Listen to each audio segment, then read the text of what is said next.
প্ৰথমে মই মোৰ অনুপ কাকপথাৰ চেনেলটোৰ ফালৰ পৰা এটা শুভেচ্ছা দি লৈছোঁ তাৰপিছত আপোনালোকক সবিশেষ জনাই আছোঁ তোমাৰ পৰিচয়টো নমস্কাৰ মোৰ নাম সৌৰভ মহন্ত আৰু মই এই বছৰ হাই ছেকেণ্ডেৰী জেনবি শোণিতপুৰৰ পৰা পাছ হৈছিলোঁ জেনবি শোণিতপুৰত হাই ছেকেণ্ডেৰী দিছিলোঁ আৰু মোৰ পাৰ্চেণ্টেজটো 92.4% আছিল এনেদৰে পঢ়া শুনা কৰিছিলে অকণমান মই পঢ়িছিলোঁ মানে সদায় পঢ়িছিলোঁ মানে ডেডিকেটেড আছিলোঁ আৰু ষ্টেবল আছিলোঁ মানে এনেকুৱা নাছিলে যে মই এদিন নপঢ়াকৈ নাছিলোঁ মানে সদায় 4 to 5 ঘণ্টা মিনিমাম পঢ়িছিলোঁ আৰু যিমান সময় পঢ়িছিলা খুব মনোযোগেৰে পঢ়িছিলা নহয় হয় হয় আৰু কি ক'বা উঠি অহা প্ৰজন্মক মই ক'ব বিচাৰোঁ যে তোমালোকেও ভালকৈ পঢ়িবা আৰু অহা বছৰ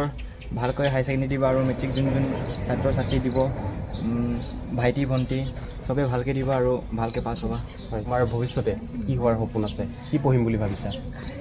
মই এতিয়া ডিগ্ৰী কৰিম বুলি ভাবিছোঁ আৰু মেজৰটো ইকনমিক্সত ল'ম বুলি ভাবিছোঁ হয় আৰু মোৰ এণ্টাৰপ্ৰেনাৰ বনা এটা ইচ্ছা আছে হয় সকলোৱে কমেণ্ট কৰি দিব আৰু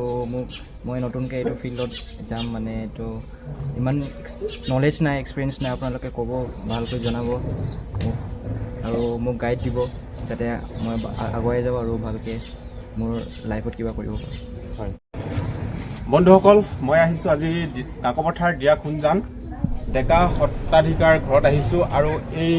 ঘৰখনৰ এজন ছাত্ৰই সুখ্যাতিৰে উত্তীৰ্ণ হৈ এই অঞ্চলটো তথা গাঁওখনলৈ গৌৰৱ কঢ়িয়াই আনিছে আমাৰ গ্ৰাম্য অঞ্চলৰ বহুত ছাত্ৰ ছাত্ৰী আচলতে সুখ্যাতিৰে উত্তীৰ্ণ হৈ আমাৰ অঞ্চলটো তথা গাঁওবিলাকলৈ সুনাম কঢ়িয়াই আনিছে আপোনালোকে লাইক কমেণ্ট শ্বেয়াৰ কৰি উৎসাহ যোগাব লাগিব আৰু এইফালে দেখিছে গাঁৱৰ মই ঘৰখনৰ পৰিৱেশটো আপোনালোকক দেখুৱাই আছোঁ গাঁৱৰ জ্ঞাতিসকল আহিছে গাঁৱৰ ৰাইজসকল আহিছে এনেকুৱা লাগিছে ভাল লাগিছে ন ভাল লাগিছে আৰু ছাত্ৰজনে আচলতে 92.4% পাই সুখ্যাতিৰে উত্তীৰ্ণ হৈছে কি ক'ব এই মুহূৰ্তত মাতৃগৰাকী আছে ভাল লাগিছে ল'ৰাটোৰ ইমান ধুনীয়া পাৰ্চেণ্টেজ আনিছে খুবেই সুখী সকলোৱে আমি সুখী হৈছোঁ বহুত ভাল লাগিছে আৰু আমাক ভাল ভৱিষ্যতে লাগিছে কি সপোন আছে আপোনাৰ ল'ৰাটোৰ নাতিটো ভালকৈ পাছ কৰিব পঢ়ি শুনি যাতে ভাল মানুহ হয় যাতে নিজৰ ভৰি নিজে কৰিব পাৰিব কি ক'ব কেনেকুৱা লাগিছে অনুভৱ ভালেই লাগিছে কাৰণ কেলৈ সৌৰভ মহন্ত মোৰ ভতিজা ল'ৰা হয় ভাই ল'ৰা JMB কলেজৰ শোণিতপুৰৰ কলেজত পঢ়িছিল 2 বছৰ কাল অধ্যয়ন কৰি 92.4% লৈ পাছ কৰিছে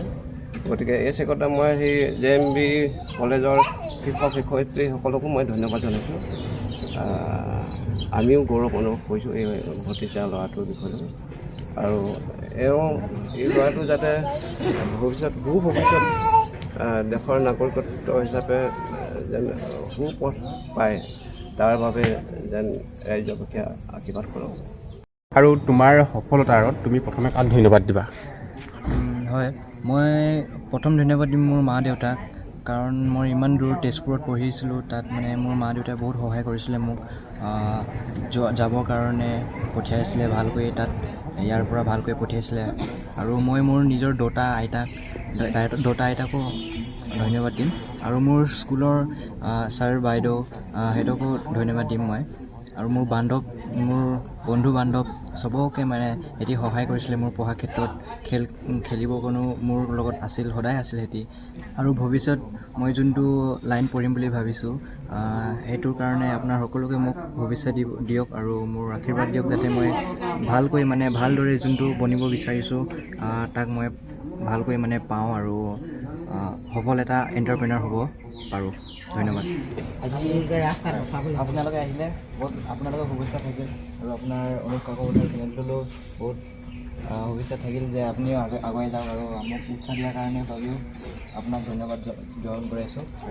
ঠিক আছে ধন্যবাদ ভিডিঅ'টো বনাব অহাৰ কাৰণে আচলতে এটা শুভেচ্ছা দিছে এয়া হৈছে ৰাইজে দিয়া আমাৰ মৰম এনেদৰে সদায় উৎসাহ দিয়ক সহযোগিতা কৰক আপোনালোকে আৰু আজি যদি ভিডিঅ'টো ভাল লাগিছে আনজনে চাব পৰাকৈ শ্বেয়াৰ এটা কৰি দিয়ক একদম ধন্যবাদ